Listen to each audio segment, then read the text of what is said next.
All right, welcome everyone. I think we are complete for this session. Yes, I see all the presenters and discussants on video here. Yeah, and Hagen, yeah, you will be the first. You have already started sharing your slides. Let's wait one more minute. All right. You can hear me, Stefan? Yes, I can hear you and also see. All right, perfect. Yeah. Yes. Let's wait a bit. So we have 3 presentations instead of 4. So basically, I suggest we have up to 12 minutes for presentation, 5 minutes for the discussant. It should leave us with, let's say, 1 or 2 minutes for possibly another question from the audience. So we have a little bit more time than initially planned. But let's get started. So yeah, Hagen. So we have 3 papers on different topics of sustainability. And well, the first one is on global value chains and industrialization. So please, Hagen, the floor is yours. All right. Thank you, Stefan, for the introduction. Good afternoon, everyone. I'm Hagen Kruse. I'm a PhD student at the University of Groningen. And I'm going to present on the topic of global value chains, industrialization, and the importance of an enabling environment.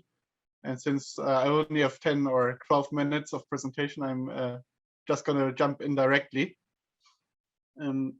Most studies that look at the impact of GVC participation in developing countries are looking at some sort of positive effect on industrial development usually.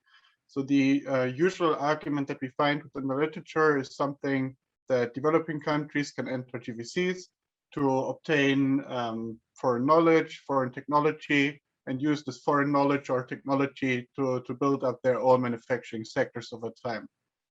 However, there's growing literature. So here I cited two papers by Danny Roderick, but there are also other papers that show this, is that actually there are quite a lot of developing countries that open up to global value chains, but they don't see any industrialization effect from that or following that opening up of to global value chains. Roderick himself used the rise of global value chains or globalization even as one of the major explanations for non-industrialization in many developing countries, because he was saying there's simply too much competition going on for African or Latin American countries to really have big manufacturing sectors anymore, whereas there are mostly Asian or Eastern European countries that are quite competitive in manufacturing and take more and more bigger shares in globalized industrial production. So the quite natural question that we as scientists, of course, are interested in now is why does it the effect between GVC participation and industrial development differ across different regions so much? What are the factors that determine that Asia is benefiting from GVCs, whereas Latin America, for instance, doesn't.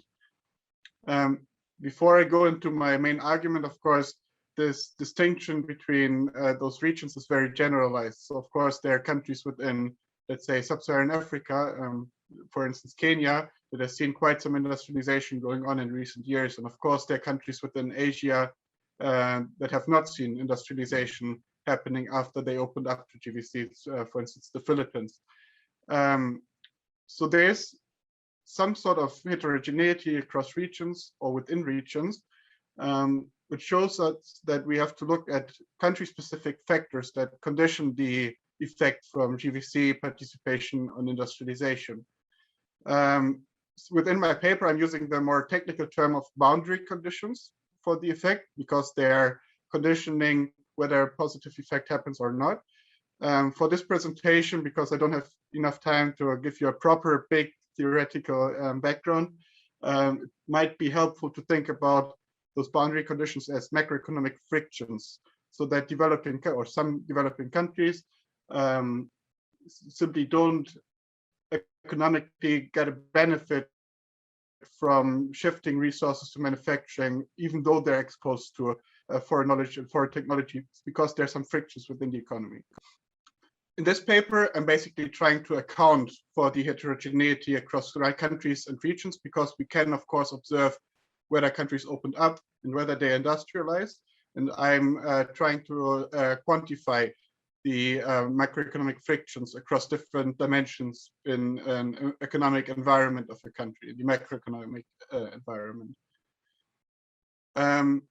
When I talk about industrial development, what I measure within my paper is the relative size of the manufacturing sector in terms of employment, so manufacturing employment shares, and in terms of output, so real value added shares. Those data are obtained from the Economic Transformation Database and EU CLEMS. So the ETD for developing countries and EU CLEMS for more advanced countries. And when I talk about GVC participation, I'm using foreign value added share manufacturing exports, which is a measure of backward integration of countries, so vertical specialization, which fits the argument of foreign knowledge and using foreign knowledge to build all manufacturing sectors. For the boundary conditions or macroeconomic frictions, I'm looking at 4 important dimensions of an economic environment within economies, which is frictions in labor markets, human capital generation or the productivity of human capital, financial market developments, and a broad indicator from the World Bank that looks at government institutions. So the effectiveness of legislation, but also corruption levels within countries. So those are very macro indicators, but if we want to account for effect heterogeneity, it's important to try to capture as many potential frictions that might pop up in an economy as possible, and not to look at one single policy reform that might affect industrial development in a single country. We need to account for cross-country heterogeneity here. Yeah, the methodology, of course, again, don't have time to dig into deep. It's quite basic specification, I would say. On the left-hand side, I have our 2 measures for industrial development, which is either manufacturing employment shares or manufacturing value-added shares. And on the right-hand side, I have the backward integration measure, the 4 different boundary conditions, which enter one by one. And most importantly, I add an interaction that conditions the effect of vertical specialization on industrial development based on different levels across the boundary condition. So if we, for instance, look at different levels of capital markets, it might be that countries with a good provision of human capital in the economy see a higher or better or positive effect of vertical specialization on industrial development. And then the specifications also control for demographic trends, which is captured here. For the, of course, importantly, usual hump shape of industrialization or inverted U shape, country fixed effects and year fixed effects. So given the limited time that I have, I'm only going to illustrate the argument of finding based on one indicator to spend some more time on this one indicator. So we're looking at capital market development. And if you take a look into the paper, you're going to see that the basic finding for capital market development is quite representative for the overall finding for all 4 indicators. This figure 1 displays the marginal effects or the effect of vertical specialization on manufacturing employment shares. So the employment effect from opening up to GVCs at different levels of capital market development. So on the right-hand side in this graph are countries, or is the effect predicted for countries with quite developed capital markets. On the left-hand side here, there's the effect for countries with poorly developed capital markets. And what we see, a bit surprisingly, for one might say, is that therefore along the entire distribution, there's not a positive effect from vertical specialization on more manufacturing employment. I could talk about this finding for 10 minutes alone, but I'm going to skip to the next indicator, manufacturing value added. And the picture for manufacturing value added differs quite a lot. So we see that there's this quite pronounced upward shape here, which shows that countries with very high highly developed capital markets see positive effects after opening up to global value chains. So they're seeing expanding manufacturing output shares, whereas countries below the 20th percentile or even below the 30th percentile don't see any significant impact. Maybe to just give you an idea about the economic magnitude here, if we consider a country at the 80th percentile along the capital market development indicator, which would be, for instance, Malaysia, the marginal effect is around 0.18, 1.7. If we multiply this with the standard deviation of vertical specialization, which is a bit above 11 percentage points, an opening or increase in GVC participation by 1 standard deviation 4 years afterwards has led to about 2 percentage points increase in the manufacturing value added share of the average country, like for instance, Malaysia. And that's quite a notable effect size. 2 percentage points in the manufacturing employment share for the most developing countries is quite a big impact, just based on vertical specialization. From a policy perspective, now it's of course, this is very abstract from a policy perspective, of course. So for making the overall argument of the paper, it is very important to look at the actual distribution. So which are the countries with the best capital market developments, which are the countries that, based on the capital market development, can't see any positive impact. To show you this, I'm taking this threshold value from which there is a positive effect and value here. And now capital market development is on the vertical axis. And I plot the average capital market development across the entire time period. And what we see is that countries above the threshold value are advanced countries, which is not very, very surprising, I would say, but also a lot of Asian countries, especially Eastern European countries. There's only one country below the line. Middle East countries also have quite a lot of access to capital. But more interestingly, most countries, or the highest share of countries below the threshold value, so countries for which we wouldn't expect any positive effect, are located in Latin America and Sub-Saharan Africa. And if you're remember my first slide still, this is exactly the regional pattern or that we observed initially. And of course, this is only one indicator, average values across the entire time period. It's of course possible to do this for all years for all 4 indicators. And there's of course a lot of heterogeneity. So sometimes there's some, let's say Kenya is above the threshold, sometimes South Africa is below the threshold, but the average regional pattern stays in place, that Latin American countries and Sub-Saharan African countries appear to not have an economic environment in terms of labor market flexibility, capital development that seems to benefit industry development based on participation in GVCs.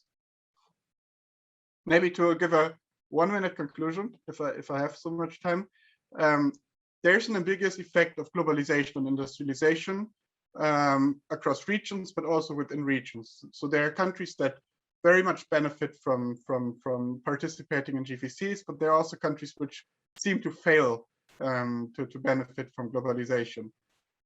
In my paper, I'm using new data for many countries over almost 30 years. And I find that indeed, it is important to look at the economic and institutional environment that countries have to predict whether they would be able to benefit from GVC participation in terms of industrial development. This enabling environment that I'm looking at in the paper are labor markets, human capital, capital development, and the policy environment within the government, within the economy. And it's possible to identify threshold values for a positive effect. And what I find is that there are a lot of developing countries, and especially in Sub-Saharan Africa, but also in Latin America, that against the almost consensus within the literature, can really not expect any positive effects from participating in GVCs for developing on industrial developments. which also has quite some strong policy implications for policymakers in these countries. Thank you. Okay, perfect. Thanks a lot. Let's move directly to Nico for the comments. Thanks. Thanks, Stefan, and thanks again for the presentation. I had the opportunity to read this work in progress that I found very promising. Not slides, but if you find somewhat useful, I would be glad to share these bullet points that I collected.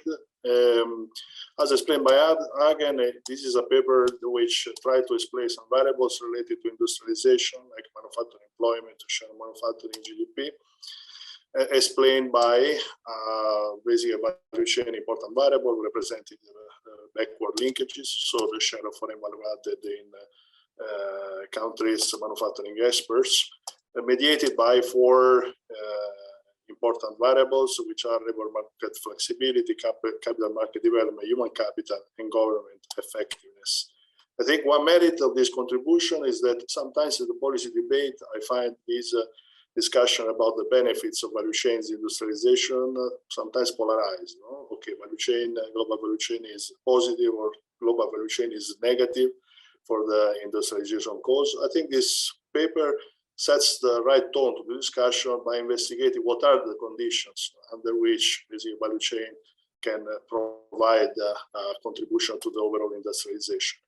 I have collected a few bullet points comments, a few of them concerning the technical aspects, a couple of them concerning policy aspects.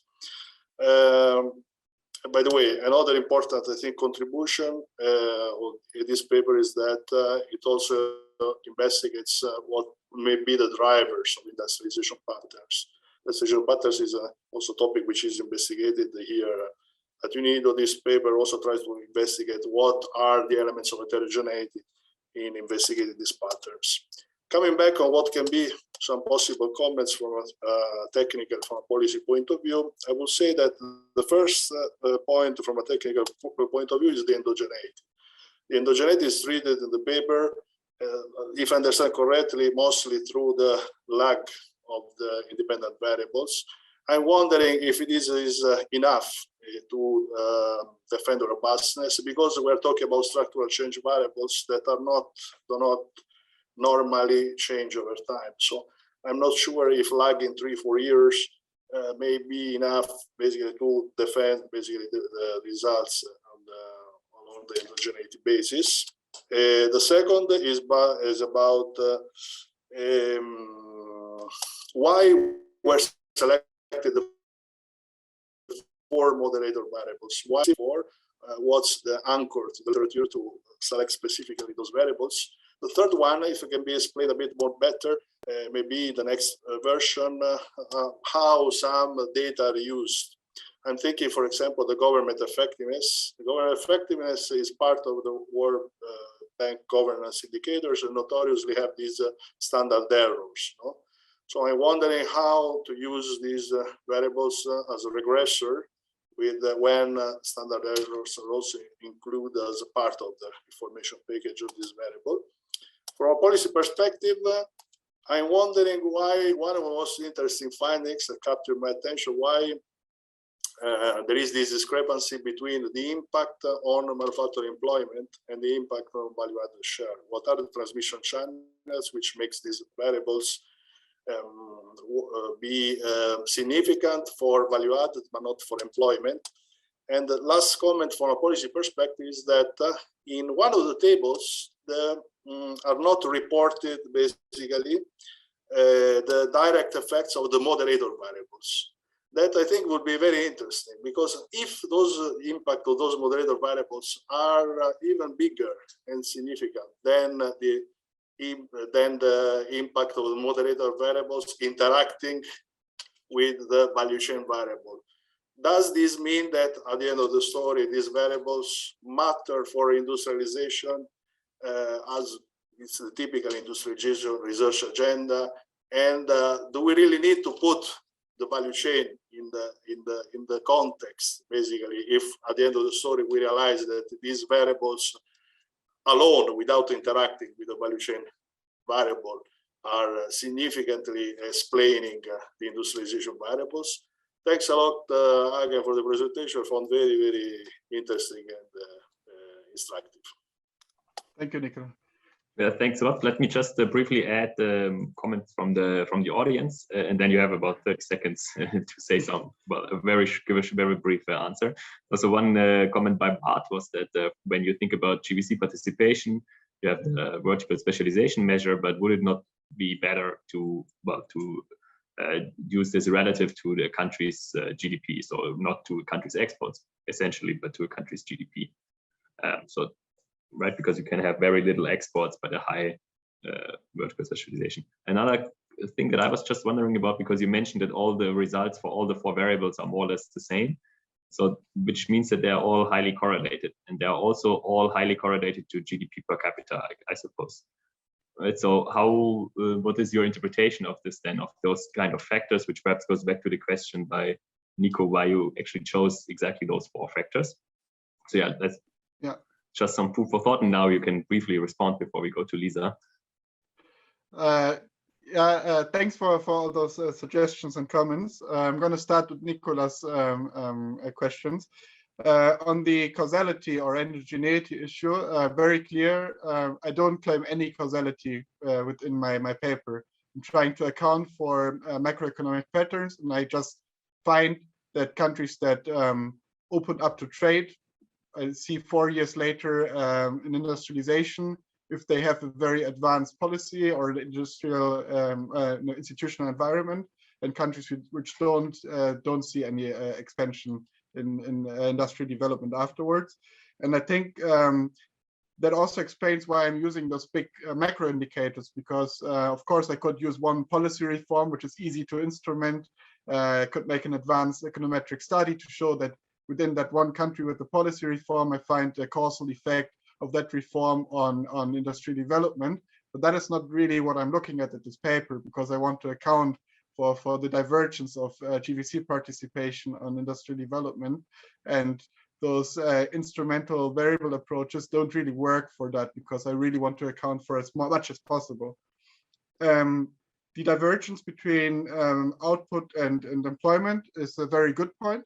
And I think there's a literature actually finding the same pattern, that in developing countries can't expect a lot of employment in manufacturing from engaging in international trade, but can see productivity growth. There's a new paper by Maggie McMillan and Danny Roderick showing this for Tanzania and Ethiopia, for instance. I think that kind of works into the same direction. The direct effect is a fair point. I'm going to take that. Maybe I'm going to add that into one appendix table. Bart's comment, I wrote it down. I have to think about that one. It's a good comment. And I think that I used my 30 seconds already. Thank you. Yeah, perfect. All right, then let's move to Lisa for your presentation. So please, the floor is yours. Sure.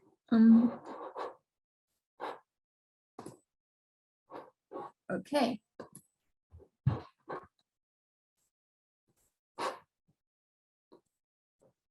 Yeah, so thank you everyone for joining today. I'm very grateful to present joint work with my colleagues Sarah Viala and Annette Rummel today at the Conference on Sustainability and Global Value Chains.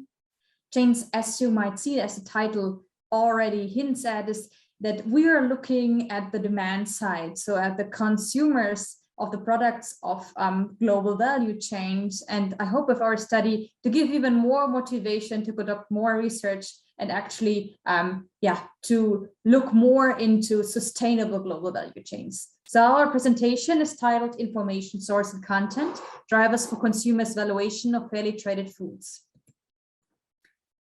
Very often, the labor conditions in the agricultural sector of the global south are rather poor. Yet, the consumers in the global north consistently state their preference for fair labor standards and fairly traded products. However, the actual consumption rates of fairly traded products remain low. To overcome this discrepancy and increase the consumption of ethically certified products, the literature has examined so far consumers' characteristics that affect the purchasing intentions of fairly traded products. Yet, the role of information content and sources as catalysts to increase valuation of fairly traded foods is not well established. Thus, we want to answer the following research questions. 1, does the effect of information on the valuation of fairly traded products differ across information sources? And second, does an unsupportive effect statement compared to a supportive effect statement communicated by the same academic source affect consumers' valuation of fairly traded foods differently? As our contributions align with the study design, I introduced the setup of our randomized trial first. So we showed participants self-created information leaflets about the welfare effects of the certification fair trade as a treatment. The control group did not receive any kind of information. We distinguished 5 different treatment arms. The first four provide a supportive statement about the welfare effects of the certification fair trade. However, the information source varies, focusing on different actors in the supply chain. So the information is attributed to the certification agency Fair Trade International, or the German Ministry of Economic Cooperation and Development, or the University of Göttingen, or the retailer Edeka, one of the largest retailers in Germany. The last information treatment is attributed to the University of Göttingen, but the content differs. It is an unsupportive effect statement, actually a zero effect statement, meaning that the statement is going to say that the welfare effects fair trade claims to bring about are actually not happening. We don't say that the welfare effects are even decreasing. We're just saying they're not there, they're absent. So now, given our study design, we contribute to the literature in a threefold way. We generate novel evidence on how 4 different sources of information affect the valuation of fairly traded foods in independent treatments. The second contribution is to reveal unintended consequences of the communication of scientific study results. And now this is really important for us. So we provide insights in whether science communication of supportive or unsupportive information of the same source affect the valuation of fairly traded foods. And our third contribution is the measurement of consumers' knowledge about the fair trade certification, because previous studies engage more in whether this label is correctly associated with its sustainability claim or whether it can be identified correctly. We conducted this randomized trial within an online survey in November 2020. The initial sample of 2,500 consumers is representative to the German population in terms of gender, age, income, and education. Here, I want to show you selected descriptive statistics that describe our final sample of 2,137 participants that passed our screening for inattentive answering behavior. 86% of the participants have observed the fair trade label in the supermarket while shopping. However, their knowledge about the fair trade certification is rather limited. To assess objective knowledge, we asked survey participants 8 questions about fair trade certification. The mean number of correct answers is around 3 out of 8. The mean number of incorrect answers is around 2 out of 8. And the mean number of questions answered with don't know is around 3 out of 8. This shows an overall lack of knowledge about the requirements of the certification. Now we turn to our outcome measures. The respondents' valuation of fairly traded foods, measured as willingness to pay and to purchase. In the survey, we elicited the willingness to pay premium for a 100-gram bar of chocolate of unknown brand and flavor with the label fair trade, compared to a similar chocolate without a label. Using this type of contingent valuation, we observed that consumers across all sample groups are willing to pay a mean price premium between approximately 49 and 56 euro cents for the 100-gram bar of fair trade certified chocolate compared to non-certified chocolate. These values are high. However, the standard deviations are also high. This indicates that the respondents' individual willingness to pay substantially varies. For the willingness to purchase, we used adapted measures of self-stated likelihood or willingness to purchase fair trade chocolate in the future. They indicate that on average, our participants are rather likely to purchase fair trade labeled food in the future. We aggregated the answers of these two items using the first factor of a principal component analysis for our regression analysis. Now we focus on our first research question, the effect of information by different sources on the valuation of fairly traded products. We leave out the unsupportive information treatment for now. The graphs show the average treatment effects and 95% confidence intervals. As the elicited willingness to pay is interval-censored data, we use interval regression. This is a double-sided censored two-bit model. This model, like all others in this study, are adjusted for heteroscedasticity and contain covariates such as subjective and objective knowledge, demographics, values or other personal characteristics, shopping behavior, and trust in the fair trade certification. For the willingness to pay, we observe that the coefficients are not statistically significant and very small magnitude. They go hardly above 2 euro cents of predicted price premium. This is different for the results of the purchasing intention that we estimated using OLS. While all treatment coefficients are positive, the effect is only statistically significant if the ministry or the retailer provided the information. So, but why do we see that supportive information matters for purchasing intention, but not for the willingness to pay? Let's consider the estimated expected willingness to pay premium means by treatment for this. We see that the expected means are relatively high for all considered treated and control groups. Participants are willing to pay between 51 and 54 euro cents more for a fair trade certified chocolate compared to a conventional one. As the initial willingness to pay is high, we think that additional provided supportive information might be less effective in increasing the willingness to pay further. If we turn to our second research question in the right graph, we make a similar observation. The overall willingness to pay is rather high. We included only the treatments by the university and the control group because they are the relevant treatments when we examine the differences in information content. So the expected means of willingness to pay premium already hinted at the results we see for the predicted willingness to pay premium effects for a second research question. We again do not find statistically significant coefficients. The supportive statement has a positive sign indicating a higher predicted willingness to pay premium, while the unsupportive statement has a negative sign that indicates a reducing effect. The treatment effects have the same sign for purchasing intention. Only the unsupportive statement by the university has a statistically significant effect. To sum it up, we show that our participants have little prior knowledge about the requirements of fair trade certification, but a high general willingness to pay. Another finding of ours is that the information source matters for the willingness to purchase, but not the willingness to pay. Now, this suggests that the potential of information to increase the willingness to pay for ethically certified products of consumers in Germany might already be exhausted, at least for a well-known and established label like fair trade. Thus, alternatives are needed to increase ethical production and the market share of such products. One option is to focus more on the producers for greater due diligence in their global value chains. Greater transparency and credibility could then, in turn, incentivize consumption.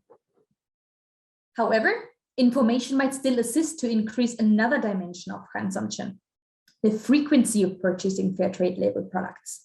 Our results for purchasing intention indicate this. Policymakers should incentivize retailers and launch own government campaigns that highlight the welfare effects of fairly traded foods to increase the frequency of purchase.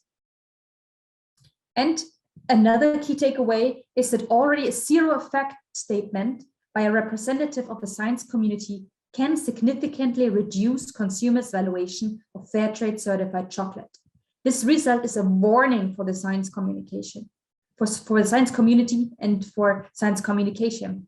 Findings should be clearly communicated given contextuality and limitations of their academic study. Otherwise, it might have negative consequences for consumption behavior. So all in all, we conclude that information source and content are drivers for consumers' valuation of fairly traded foods. Yes, thanks a lot for your presentation. And we move directly to Hagen for the comments.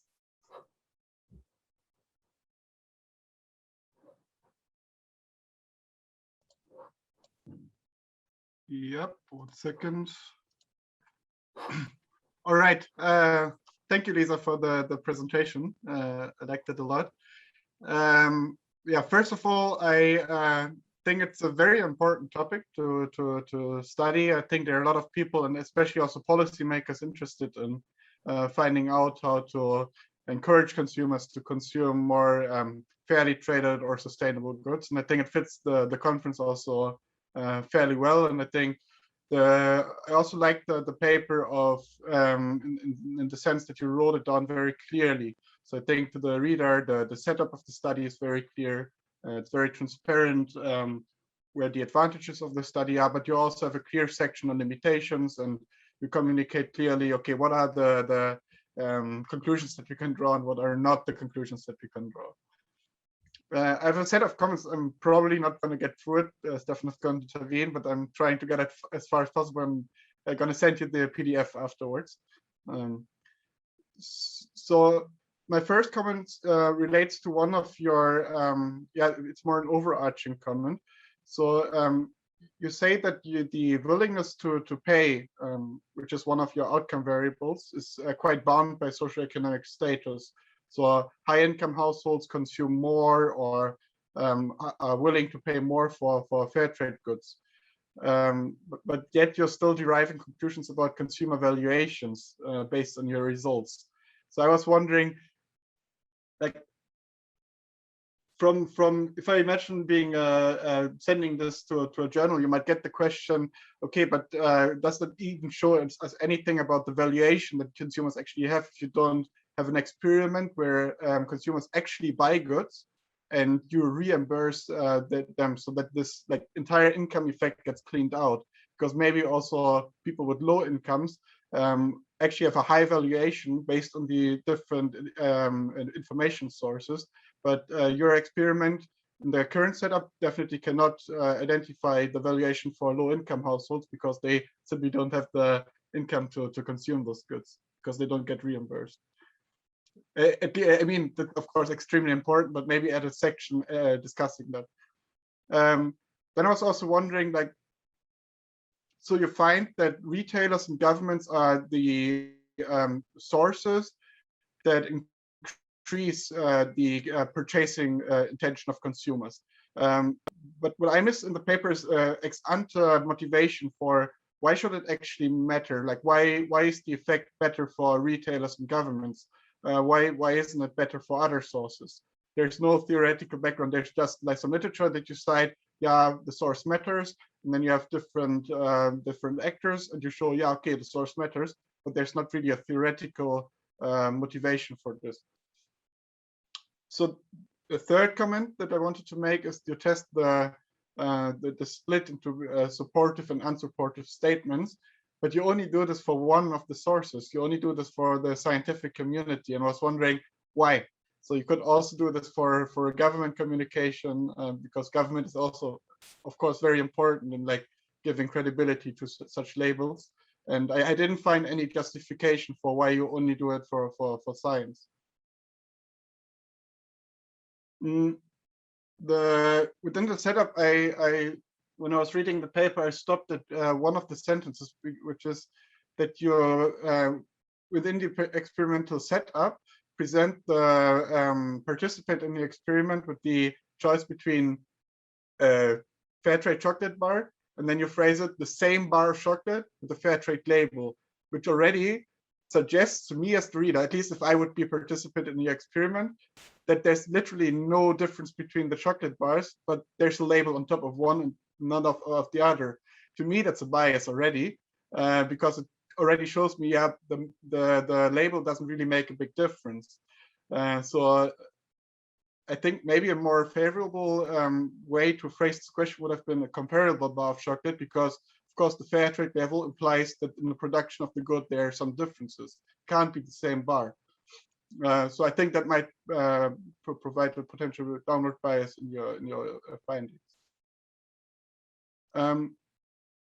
When you look at your the unsupportive university flyer at your of the scientific communication, you have this very clear unsupportive message, which is very clear for the reader. But then on the other side of the flyer, so just next to this, there are those supportive information that are also on the other flyers, which is like fair trade provides human rights guarantees and everything. And that's quite contradictory if you just have a label that says fair trade doesn't bring anything, and right next to that on the same flyer you see, yeah, fair trade is really good and it's an important label and it guarantees fairly traded goods. So I find that if I see a label like this, that's not really a credible statement by the university to make. I mean, the results still work, but maybe it's even negative if you rephrase the entire flyer that you provide. If I still have time for one final one, then I'm going to send you the rest. Is I found it striking that in your conclusion you were writing, though additional information is not increasing the fair trade premium significantly, it might still assist to increase the frequency of purchasing fair trade. I think that's not a conclusion you can draw based on your data, because you found in one of your tables that the frequency of buying chocolate is negatively correlated with the willingness to pay more for fair trade. And now you're saying, okay, the fair trade premium doesn't increase with additional information, but the amount that we buy, the frequency might increase, but the frequency is negatively correlated with the premium in the first place. So there's correlation between those two, the premium and the frequency, and you draw conclusions.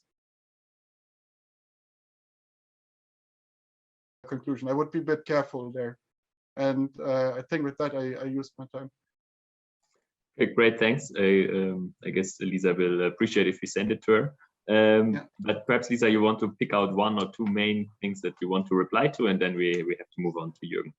Yeah, sure. So I think like if it comes to drawing our conclusion, particularly, I think the last point I would like to comment on that. So in the regression analysis, what we use is the frequency before our treatment. And now like our conclusion is looking at like future consumption as it is stated later on after the information treatment.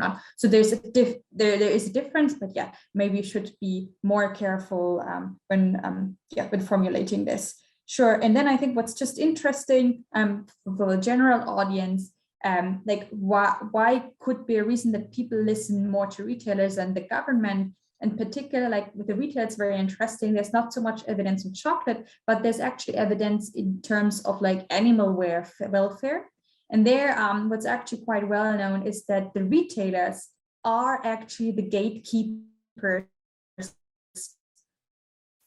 for consumers consume more animal products that are pro-animal. So like this, there's hardly evidence for other sectors, but for the animal welfare sector, it's clearly there that actually retailers play an important role, and we can basically like show this now for another sector. So that's actually a little bit exciting. And yeah, you're right. Overall, we did is like stated preferences.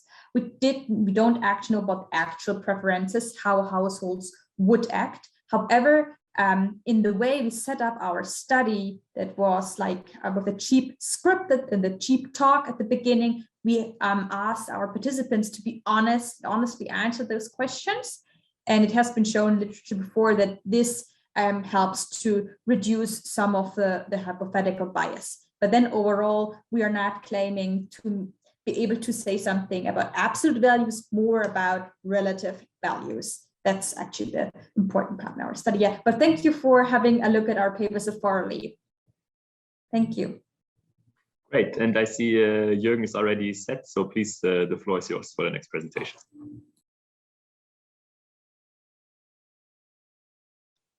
Thanks a lot. I just had to make sure that I also unmute myself. So, well, thank you very much for being given the opportunity to present this relatively early version of our ongoing project. So before we get going, I just quickly wanted to make this quite obvious to everybody right away. This is indeed a very early draft of what we're doing, and it's a joint collaboration between Nico, who has also been participant as a discussant before, and other researchers, including Professor Marie and Atsanti. And I would also like to, of course, thank our great research assistant, Jerry, here for his great work, and the usual disclaimer applies here as well. Right? So this is something that we're currently working on, and we are very excited to be able to share some first insights on the question on to what extent circular economy activities can be measured and might be economically beneficial for developing economies. So by and large, I think it is not very disputable that sustainable development, sustainable production patterns are net beneficial for societies, taking both into consideration the environmental as well as the economic argument. But with the former aside for just a second, if we concentrate on the economic argument, a very reductionist economic point of view would probably be that people are producers are typically not taking into consideration the byproducts that are currently being produced as waste as part of the linear production process, because of the fact that the price incentives are quote unquote not just right.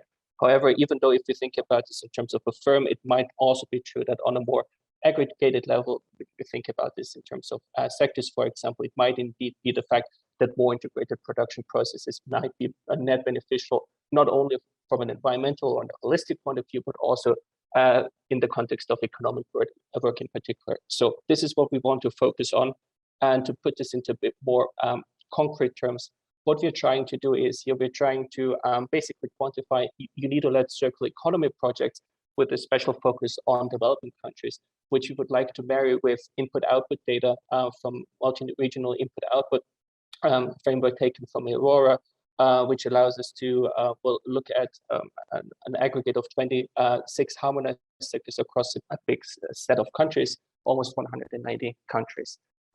We also have some environmental indicators there to look at there as well. And the main selling point of the work is basically to go ahead and say, well, to what extent can we use this information and bring in information on circular economy projects that have been initiated by UNIDO in the past to quantify economic aspects that relate to circular economy activities in the context of developing countries.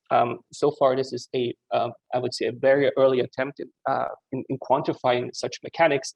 And we have, for the purpose of this presentation and the current version of our paper, looked at 4 specific countries.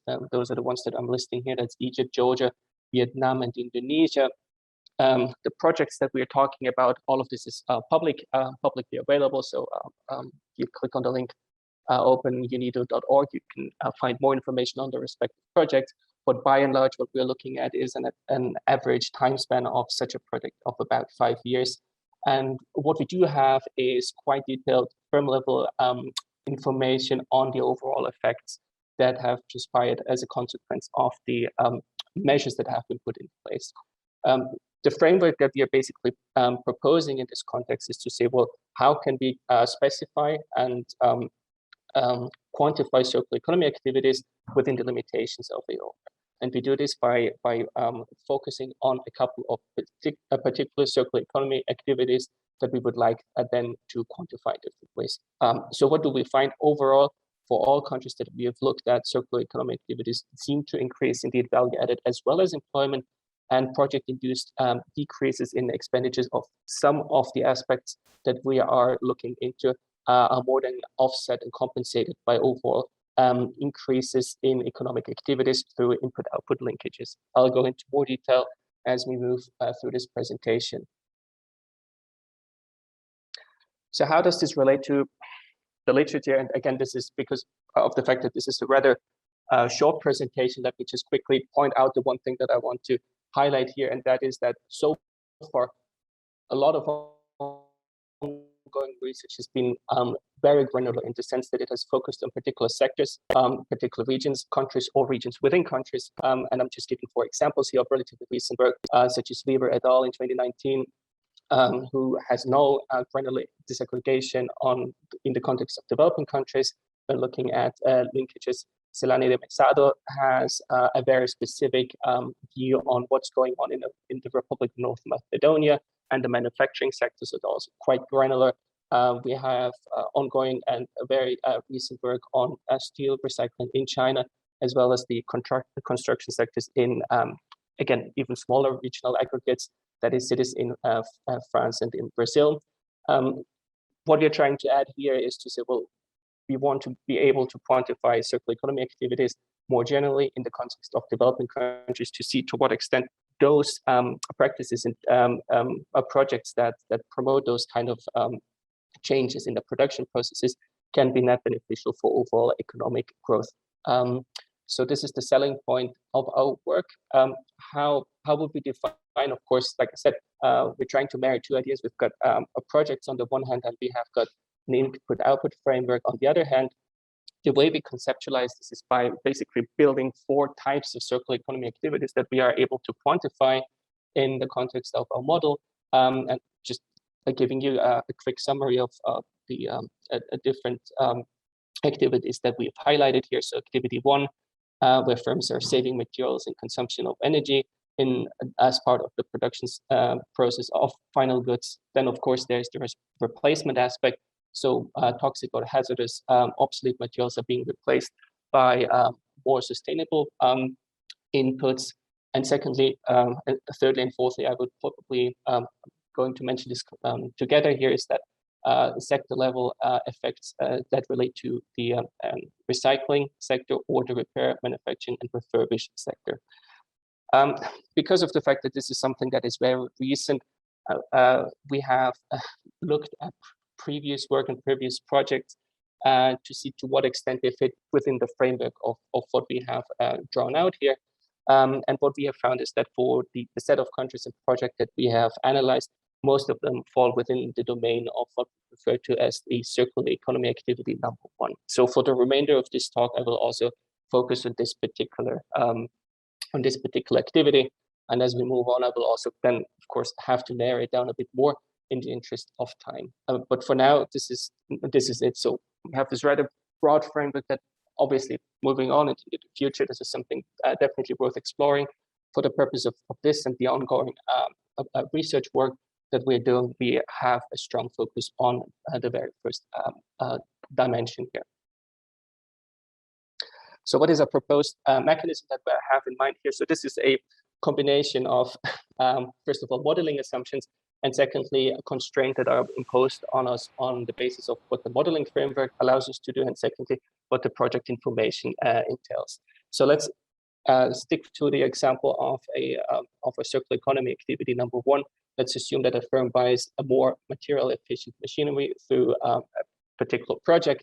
Well, there are, of course, a couple of effects that are going to happen. For one, you could have, let's say, investment in the sector where the machine is actually being built, that is then going to be bought by that particular firm. On the other hand, because of a reduction in the use of raw material, that is going to have a negative impact on, well, where the materials were sourced initially. In this case, we make this very general.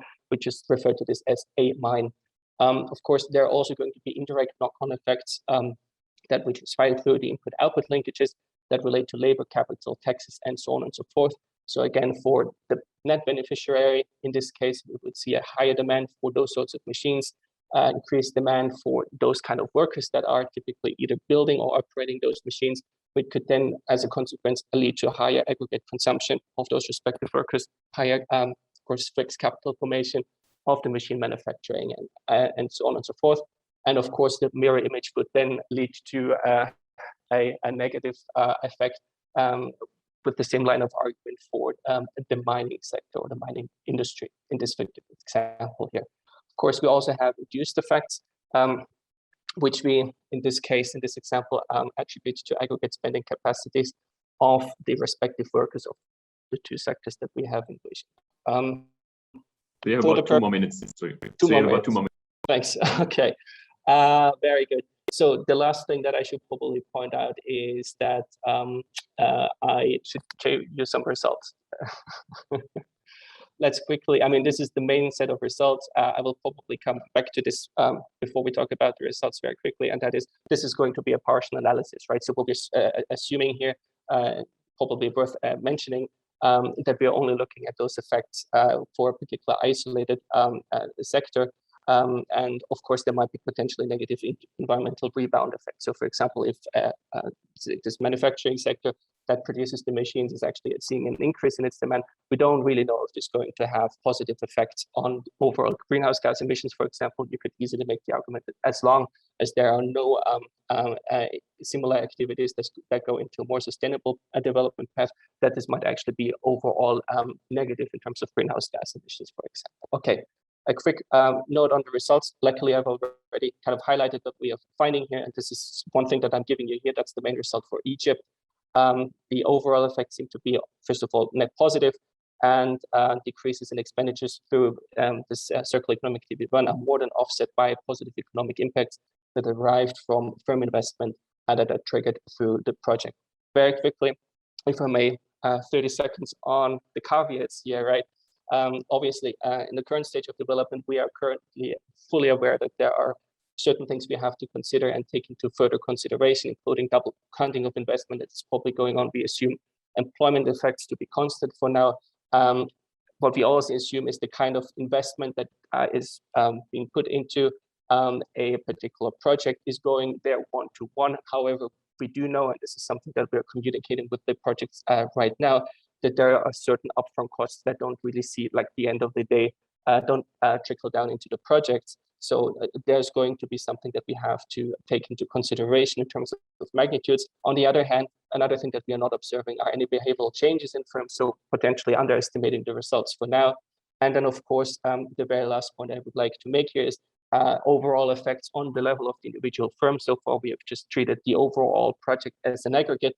However, it might be very well worth highlighting or exploring to what extent one particular or particular sets of firms are being reached, if there are sector-specific variations. And we're working on some econometric modeling to see to what extent this uncertainty can be brought into the picture. So thank you very much. Great, thanks. Let's hear from Lisa for the comments. Yes, sure. I also have slides. Can I share them? Will be fine. Okay, wonderful.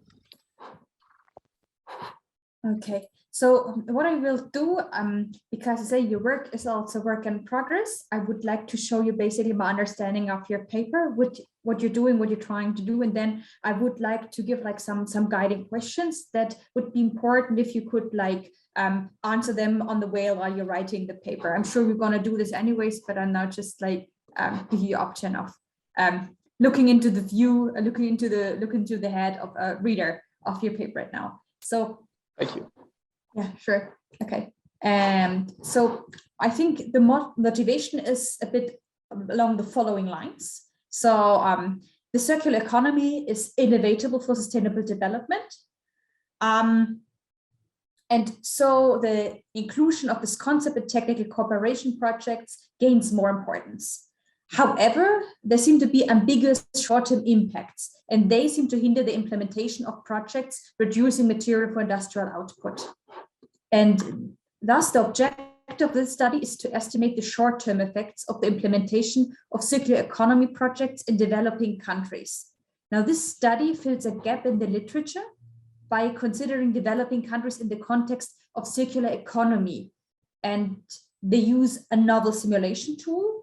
And another way how you fill a gap in the literature is that you consider policy relevant outcome measures and use a special type of data, EORA, input-output data, and survey data of countries involved in selected projects, as far as I understand. And you are simulating how 4 different activities of the projects affect investments, firm investments triggered by the project, and savings in material, sources of energy and water, and respending of savings in terms of value added and employment. The study considers 4 country projects in Vietnam, Egypt, Indonesia, and Georgia. And it additionally reports results not only on the country level, but also for different sectors within one country. And the main findings are that considering the 4 outcomes together, each country benefits from the projects in terms of value added and employment. And the gain of respending has the largest magnitude. But this actually might be a potential threat because it might increase the demand for consumption of materials and energy. So in general, I think it's a very relevant paper. And now what would help me as a reader to be able to understand your study even more would be if you could clarify certain things regarding your sampling. So how did you select the study sites, or how did you select the projects? That would be interesting. And could you then describe the project a bit more? Like, how much was the government involved, just to get an idea about what kind of projects we're actually talking about? Then it would be great to get to know more about your data collection, because I had the feeling you conducted a survey regarding the projects, but I'm not sure if I'm not getting that correctly. So I would be interested in, is the survey that you conducted yourself, and then who actually answered the survey? And then I have 2 more points for methods.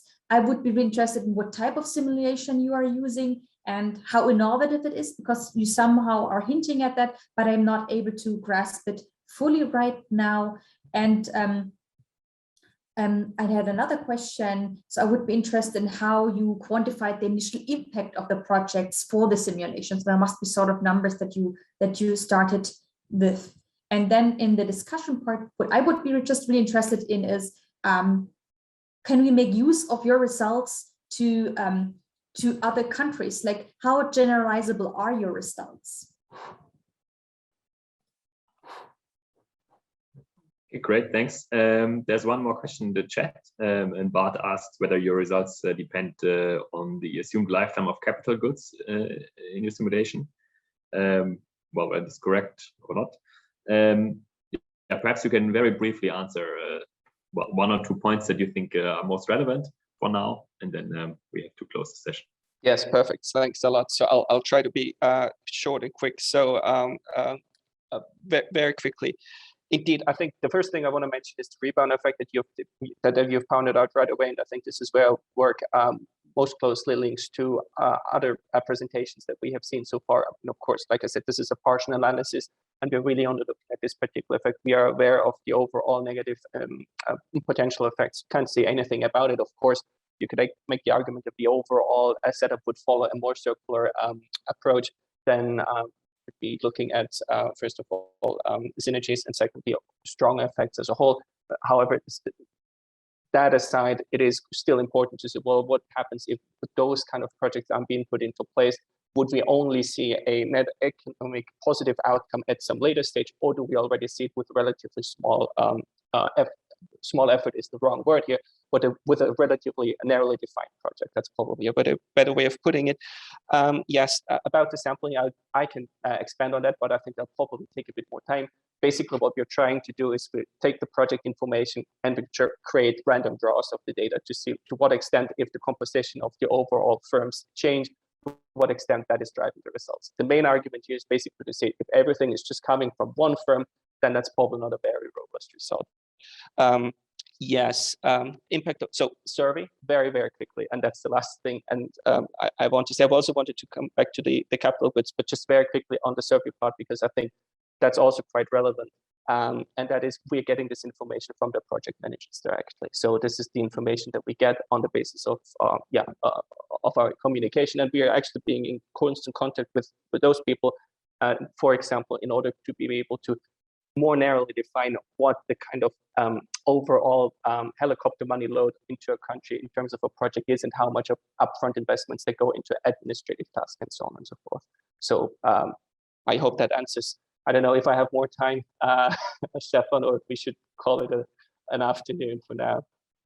Yeah, I think, well, okay. Thanks for replying. I think we have to move into the break, but of course you can take the discussion offline as well, or to this Wonder space actually, where you can meet. But other than that, I would like to thank all of the participants, all of the panelists, and all of the discussants. But we have another break now until 4:15. Thank you very much. Until for 4:15. And yeah. Thanks, bye. Thanks, Stefan.